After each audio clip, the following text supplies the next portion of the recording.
이런 말이 있죠. 사람이 살아가면서 세 번의 기회가 있다는 말이 있죠. 세 번의 기회. 마치 사자가 나타났는데 나에게 세 자루의 창이 있을 때, 그죠? 두 자루는 던지고, 그래도 안 되면 한 자루는 던지지 못하죠.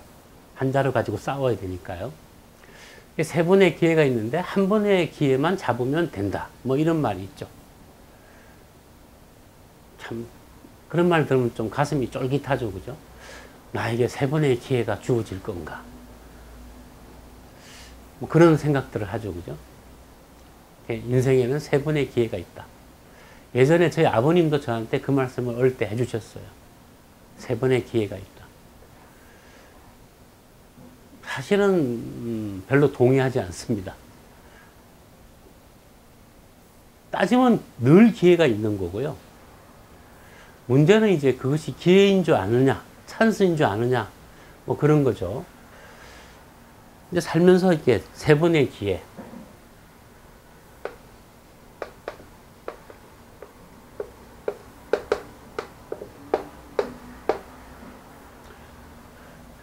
또 한간에는 또 사실은 말도 안 되는 거짓말이 하나 있어요.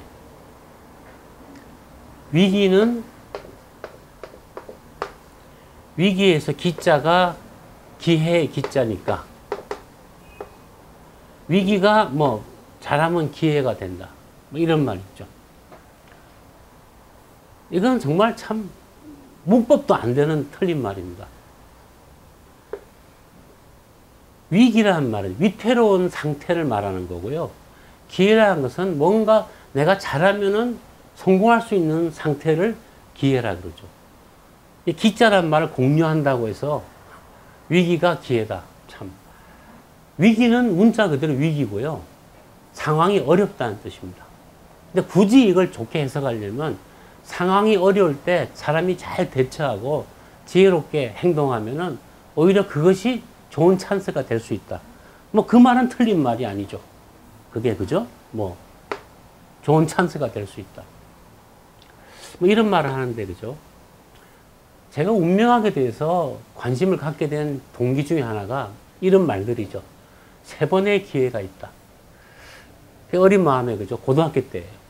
제게도 그러면 나한테는 언제가 기회가 올까? 뭐 이런 생각을 많이 했죠. 막연하게 그죠? 근데 제가 이렇게 이걸 운명에 대해서 이제는 뭐 사실 저는요 사람 팔자를 보는 건 저한테는 솔직히 말하면 요즘 와서는 이제 알아버렸어요. 알기 때문에 별로 궁금하지 않습니다. 저는 사실 알거든요. 그래서 이렇게 사람 팔자를 볼 때 별로 그렇게 이제는 옛날처럼 호기심이 당기지는 않습니다. 그냥 뭐 뻔해요. 뭐 그냥 팔자 보면 뻔한데 너무 이젠 좀 뭐 뻔한 일이 돼버렸는데 잠깐요. 그런데 그죠?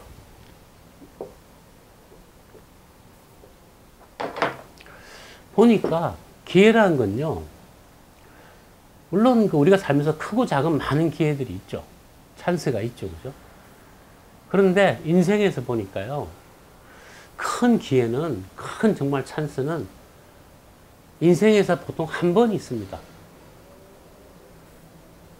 그러니까 기회가 결과적으로 좋은 일로 연결되는 때가 한 번 있다는 거죠.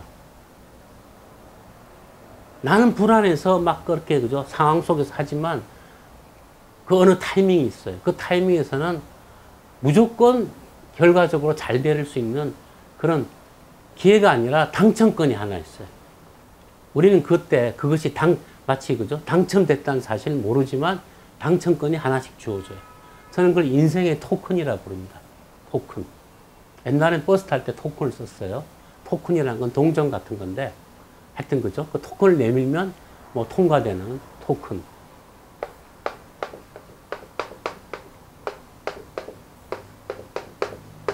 뭐 이렇게 단어 되는 것 같아요. 토큰. 이 토큰이 주어지는데 이 토큰은요 60년 만에 한 번 주어집니다. 한 번 누구나 공평해요. 또 반대로 그죠? 참 피해가기 힘든 나쁜 토큰이 있어요. 그 토큰을 받으면 정말 대부분의 경우 이렇게 결과적으로 잘못되게 돼 있어요. 그런데 그죠? 재미난 건 이런 거예요. 인생에서 좋은 토큰 한 번 주어지고 나쁜 토큰이 한 번 주어지는데요. 좋은 토큰이 주어질 때는요, 상황이 언제나 좀 어려워요. 굉장히 어려운 상황에서 주어진 토큰이 있어요. 근데 그 토큰이 사실은 좋은 토큰입니다. 또 그죠? 이거는 정말 찬스다, 기회다 싶어서 그럴 때 주어지는 토큰이 있어요. 그 토큰은 사실은 저 밑으로 나락으로 끌고 들어가는 나쁜 토큰입니다. 그래서 세상은 이런 말 있죠, 그죠? 언제나 선의로 시작하는 모든 것들은 나중에 지옥으로 간다, 뭐, 그죠? 선의로 시작해서 뭐, 이런 말도 있듯이, 우리가 살다 보니까 그런 경험을 갖게 되는 거죠. 그래서 사람들의, 앞선 사람들의 글 속이나 글이나 잠언 속에 보면 뭐 그런 말들이 있는 것 같습니다. 인생에 토큰이 주어진 때가 한 번이 있다 그랬죠, 그죠? 그때가 언제냐면요. 자, 이 한 바퀴 도는데 운명의 수레바퀴예요. 60년 걸립니다. 60년짜리 한 바퀴 도는데 수레바퀴가 한 번 구르는데 60년이 걸리는데 그 안에서 그죠?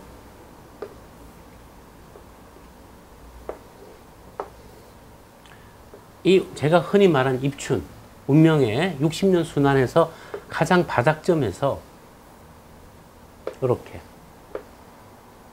22.5년이 지났을 때,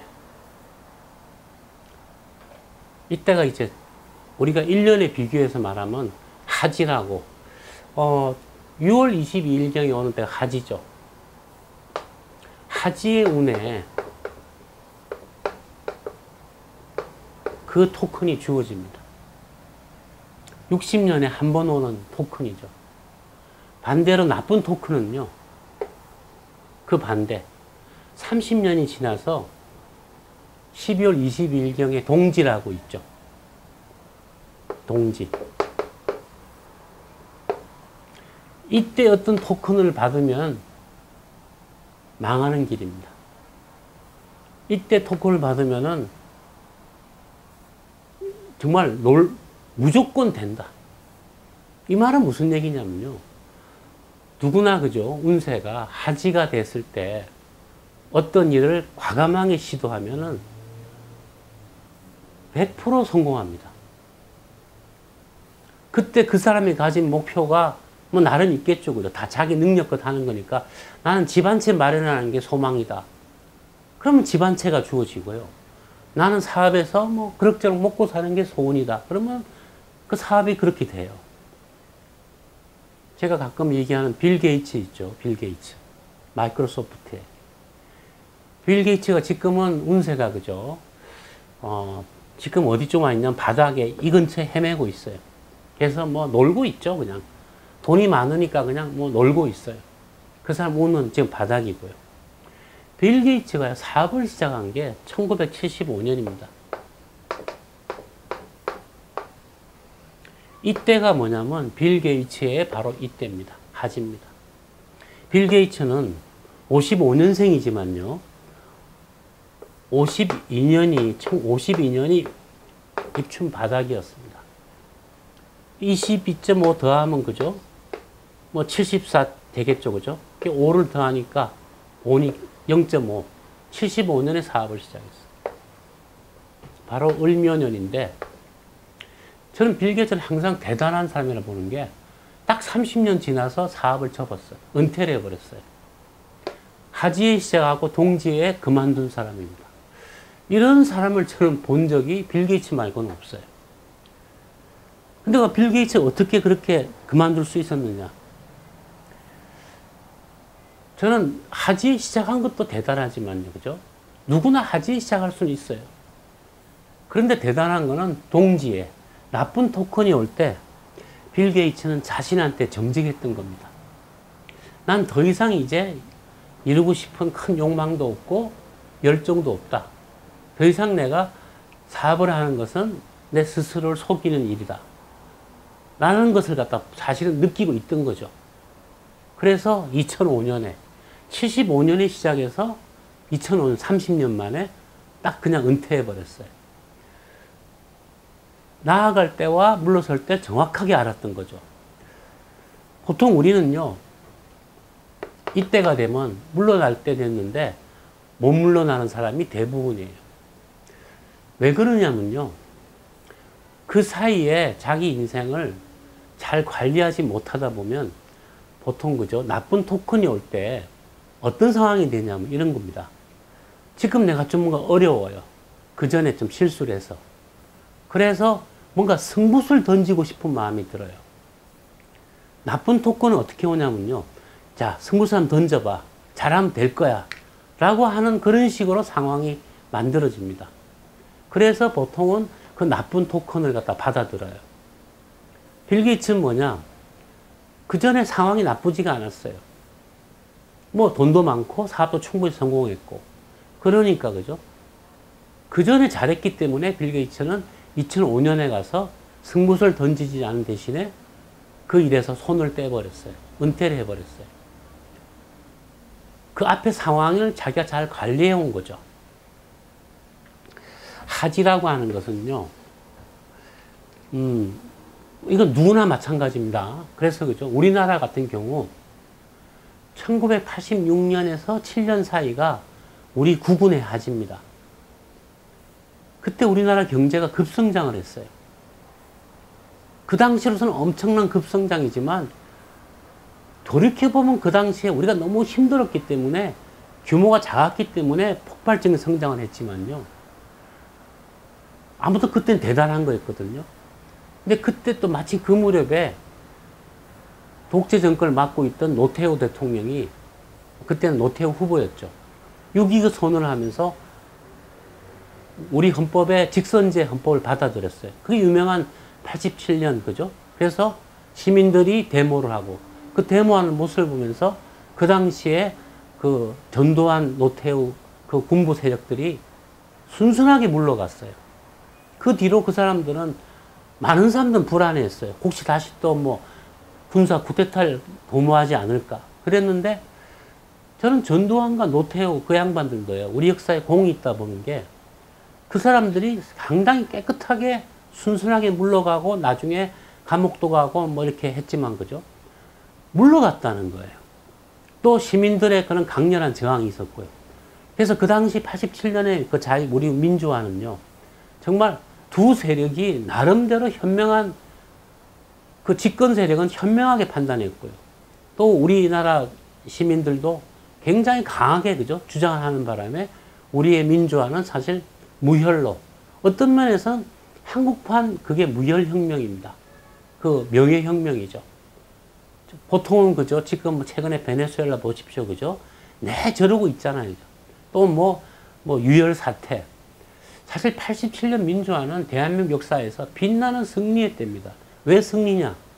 정말 큰 피해 없이 정말로 명예롭게 그 이루어졌다는 거죠. 그게 우리나라 국군의 하지였습니다. 그래서 그죠, 나라도 마찬가지고 기업도 마찬가지고 사람도 이렇게 누구나 그죠, 일생에 한 번 좋은 토큰이 와요. 근데 돌이켜 생각해 보시면 그 당시만 하더라도 그죠, 야, 그렇게 군부들이 그렇게 순순히 물러갈 수 있을까? 또 물러간다 하더라도 또 나중에 탱크 밀고 광화문 광장에 들어온 거 아닐까? 뭐 수많은 우려가 있었거든요.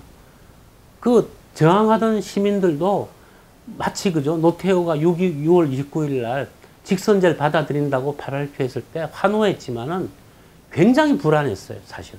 왜냐하면 유사시에 그죠, 아니 뭐 총으로 탱크로 밀어붙이면 어떡할 겁니까? 그런 굉장한 위기 상황이었는데, 그 상황이 그죠, 나중에 보니까 그렇게 명예로운 혁명이 됐단 말이에요. 한국 역사에 있어서 가장 빛났던 명예로운 혁명은 저는 87년 민주화로의 이행.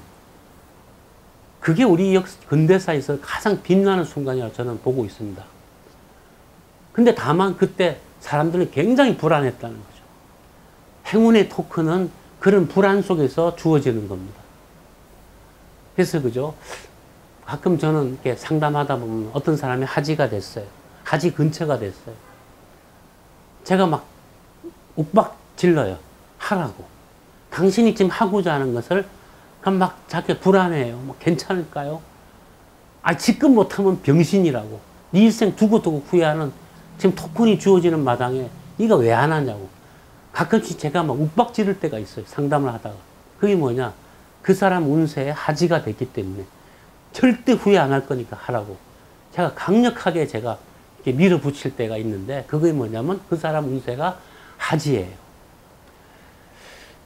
우리나라가 그죠? 87년 구군의 하지 때 했던 그 진짜 빛났던 순간들이 있죠.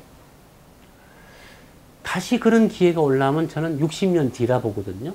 그럼 2047년이겠죠. 또다시 우리가 그때 가면 또 빛나는 또 어떤 큰 진보를 이룩할 텐데 그것이 어떤 상황인지 저는 모르죠. 왜냐하면 상황이 지금도 변해가 있고, 그죠? 모르지만은 분명한 것은 2047년이 되면 또 우리나라가 또 한번 크게 도약하고 진보하는 때가 올 것이다. 지금은 좀, 그죠? 우리가 많이 힘들죠. 또 그런 세월이 가다 보면 또 그런 때가 올 것입니다. 그래서, 그죠?